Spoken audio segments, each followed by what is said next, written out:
मंगल पर जीवन या मानव बस्ती को बसाना अब बस सपना नहीं रहा। वैज्ञानिकों ने इस पर काम शुरू कर दिया है और जल्द ही मंगल की सतह को जीवन मिलेगा और मानव को नया घर, या यूं कहें जीवन को पृथ्वी के अलावा एक और ठिकाना मिलने वाला है, जिसमें वैज्ञानिकों ने दशकों से जान लगा रखी है। 4 जुलाई 1997 में नासा का यान पानी और जीवन की तलाश में मंगल ग्रह पर गया था। वहाँ उस रोवर ने खोजबीन शुरू की और उस सतह पर प्राचीन जीवन के लक्षण ढूंढने लगा।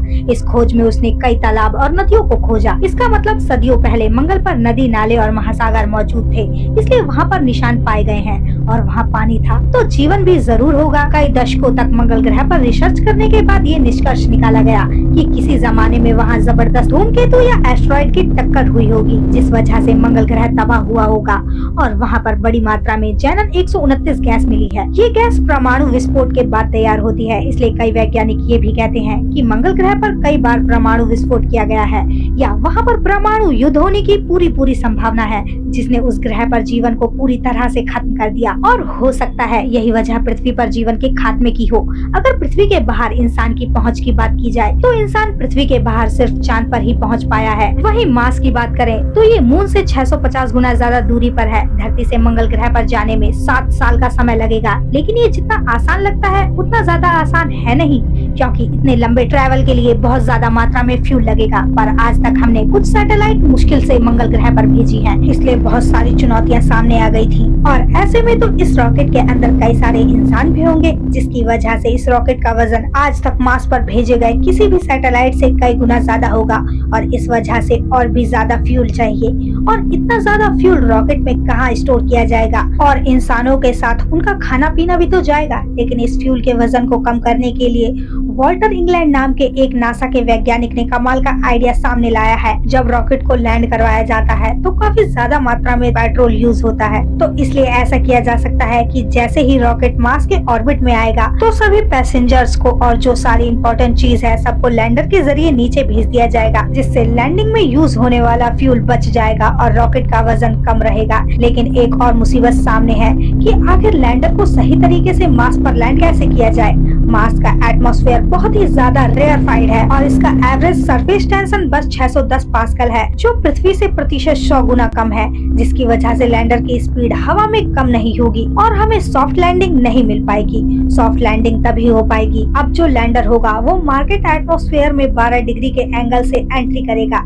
उससे ज्यादा हुआ तो फिर बैलेंस बिगड़ जाएगा और लैंडर क्रैश हो जाएगा। अगर हम सोचें कि सब कुछ प्लान के मुताबिक हुआ तो 2 मिनट में लैंडर की स्पीड 20,000 किलोमीटर प्रति घंटे से 1600 किलोमीटर प्रति घंटे पर आ जाएगी और इस बीच लैंडर में 1000 डिग्री सेल्सियस की गर्मी होगी। लेकिन उसको कम करने के लिए हीट शील्ड एक्टिव हो जाएगी ताकि अंदर का व्यक्ति गर्मी से मर न जाए। और उसके बाद जब लैंडर मार्स से 10 किलोमीटर दूर होगा तो उसके पैराशूट खुल जाएंगे और 2 किलोमीटर दूर होगा तब उसके बूस्टर ऑन हो जाएंगे। ये सब होने में लगभग 6 से 7 मिनट का समय लगेगा और इसे नासा 7 मिनट ऑफ टेरर कहती है, यानी कि किसी भी स्पेसक्राफ्ट के लैंडिंग का समय टेरर टाइम होता है। अब आप ये तो समझ ही गए होंगे कि मंगल पर लैंड करना बिल्कुल भी आसान नहीं है, लेकिन इसका मतलब ये नहीं है कि लैंड करने के बाद सब कुछ मक्खन है, बल्कि असली मुसीबत तो यहाँ पहुँचने के बाद ही शुरू होने वाली है। अब ये बात थोड़ी अटपटी लग सकती है, लेकिन मार्स पर जिंदगी शुरू करने के लिए हमें पृथ्वी और मार्स के बीच में कोई एक स्टेशन बनाना पड़ेगा, जो कि हमारा मून हो सकता है। लूसी बैटहाउट नाम के एक वैज्ञानिक का कहना है कि मार्स पर जाने के लिए हमें अर्थ के ऑर्बिट से बाहर एक गेटवे या फिर स्पेस स्टेशन बनाना ही पड़ेगा, ताकि बार बार मार्स तक का ट्रैवल पॉसिबल हो सके। और आगे आने वाले 10 सालों में नासा मून पर एक गेटवे बनाने वाली है मार्स पर जाने के लिए, यानी यहाँ एक स्पेस स्टेशन होगा। लेकिन मून के ऑर्बिट में घूमने और एस्ट्रोनॉट पहले अर्थ से मून तक जाएंगे, वहाँ से रिफिल करके फिर वो मार्स तक पहुँचेंगे। और एलन मस्क जो है वो भी 30 लोगों के ग्रुप को मंगल ग्रह पर भेजने का वादा कर चुके हैं। वो वहाँ पर जाकर कॉलोनाइजेशन शुरू करने वाले हैं। उनका ये भी कहना है कि मार्स पर कॉलोनाइजेशन शुरू करने से पहले हमें मार्स की जमीन से पानी और ऑक्सीजन निकालने का तरीका डेवलप करना पड़ेगा, और अगर हम ऐसा नहीं कर पाए तो एलन मस्क का प्लान फ्लॉप हो जाएगा, क्योंकि धरती से इतना ज्यादा ऑक्सीजन और इतना ज्यादा पानी 30 लोगों के लिए लेकर जाना प्रैक्टिकली इम्पॉसिबल है। तो हो सकता है कि वहाँ पहले 30 की जगह 10 लोगों को भेजें, लेकिन फिर वहाँ पर ऐसे में बेस का निर्माण कैसे किया जाएगा। लेकिन कुछ वैज्ञानिकों का सुझाव है कि वहाँ पर हम 3D प्रिंटर का इस्तेमाल कर सकते हैं, जो वहाँ की ही मिट्टी का इस्तेमाल करके बेस को 3D प्रिंट करेगा। और वहीं नासा ने तो बर्फ का इस्तेमाल करने के लिए भी आइडिया दिया है, क्योंकि मार्स पर टेम्परेचर बहुत ज्यादा ठंडा होता है और करीब -60 डिग्री से -80 डिग्री तक है। ऐसे में अगर वहाँ पर इनफ्लेटेबल डोम को बनाया जाए और उसके बीच में खांचे होंगे और उस खांचे में डार्वेस्टर पानी डाला जाएगा, तो यहाँ बर्फ के डोम बनकर तैयार हो जाएंगे, जहाँ पर एस्ट्रोनॉट रह सकते हैं। और अगर यहाँ पर वो नहीं रहना चाहते हैं तो बहुत सारी चीजों को स्टोर के काम में लिया जा सकता है। आपको पता होगा कि बर्फ चीजों को प्रिजर्व करती है, लेकिन ऐसे में डोम में हम वहाँ पर वेजिटेबल नहीं उगा पाएंगे।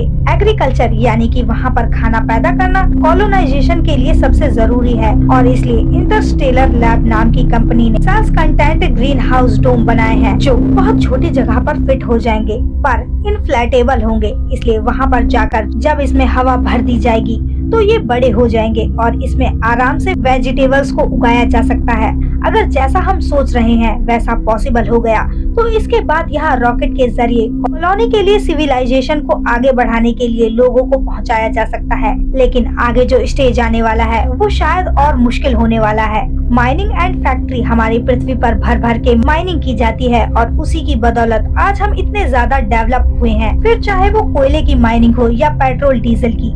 ऐसे में अगर मंगल की बात करें तो वहाँ सबसे पहले बर्फ की माइनिंग की जाएगी, क्योंकि वहाँ पानी का कोई साधन नहीं है। जिसके बाद मंगल की मिट्टी और वहाँ के पत्थर को भी माइन किया जाएगा, ताकि उसकी मदद से वहाँ पर घर बनाए जा सके। और धरती से हम जो भी मॉडल टेक्नोलॉजी की चीज वहाँ पर भेजेंगे वो धरती पर मिलने वाले मिनरल से भी बने होते हैं, इसलिए वहाँ हमें मिनरल्स ढूंढने होंगे जिससे वहाँ पर चीजें बनाई जा सके।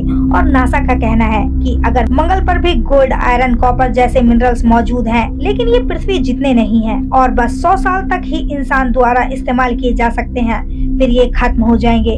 और अरबों डॉलर खर्च करके 100 तक अगर यहाँ सिविलाइजेशन चला तो इतनी मेहनत क्यों की जाए। तो जल्दी डिसीजन पर पहुंचने से पहले हम आपको बता दें कि मंगल ग्रह एस्टेरॉयड बेल्ट के काफी पास है और उन्हें प्रैक्टिकल इन्फिनिटी मिनरल्स का सोर्स कहा जाता है।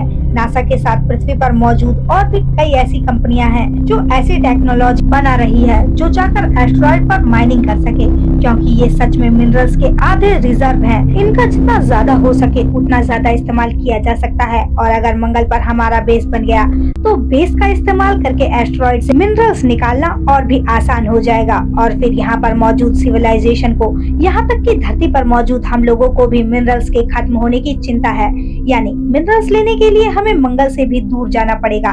फिर यहाँ पर मौजूद सिविलाइजेशन, यहाँ तक कि पृथ्वी पर मौजूद इंसानों की भी मिनरल्स के खत्म होने की चिंता खत्म हो जाएगी। अब सबसे मुश्किल पड़ाव है पैरा फार्मिंग। अगर अभी तक आपको ये लग रहा है कि मंगल ग्रह पर रहने का सबसे बड़ा चैलेंज ये होगा कि यहाँ पर ग्रेविटी बहुत ज्यादा कमजोर है, यहाँ पर इतनी ज्यादा कम मात्रा में ऑक्सीजन है कि यहाँ पर सांस पूरी तरीके से इम्पॉसिबल है और यहाँ हड्डियां जमा देने वाली ठंड है, तो आप गलत हो। यहाँ जो सबसे ज्यादा खतरनाक चीज है वो कॉस्मिक रेडिएशन है।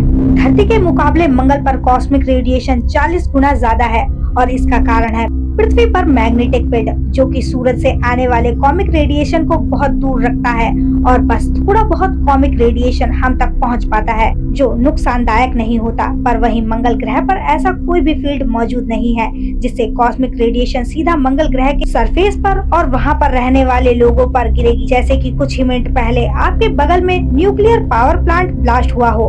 और इससे बचने के लिए हमने एक उपाय पहले भी बताया है, बर्फ के डोम में रहना। लेकिन काम करने के लिए और रिसर्च करने के लिए बार बार बाहर जाना ही पड़ेगा। इस वजह से कॉस्मिक रेडिएशन बार बार वैज्ञानिकों को चोट पहुंचाएगी और उससे बचने का एक बहुत ही सनकी तरीका है, एक बहुत ज्यादा बड़े डाइपोल मैग्नेट को सूरज और मंगल के बीच में लगा दिया जाएगा। हालांकि ये सुनने में बिल्कुल बकवास लगता है, लेकिन ये किया जा सकता है और उससे निकलने वाली जो मैग्नेटिक तरंगे होंगी वो सूरज के कॉस्मिक रेडिएशन को मंगल तक नहीं पहुंचने देंगी और इससे मंगल का टेम्परेचर भी थोड़ा कम होगा, जो मंगल पर प्लांट के लिए बहुत अच्छा होगा। वैज्ञानिक एक ऐसा प्लांट बना रहे हैं जो मंगल की धरती पर उग सके, जो कई जगह सफल होते हुए नजर आ रहे हैं। उससे भी बड़ी बात यह है कि जिस ग्रह पर हम और आप रहते हैं हमें उसे बचाने की जरूरत है, तभी हम किसी दूसरे ग्रह को रहने लायक बना पाएंगे, नहीं तो शायद पृथ्वी हमारे हाथ से निकल जाएगी। इसके बारे में आप क्या सोचते हैं? कमेंट में लिखकर जरूर बताएं।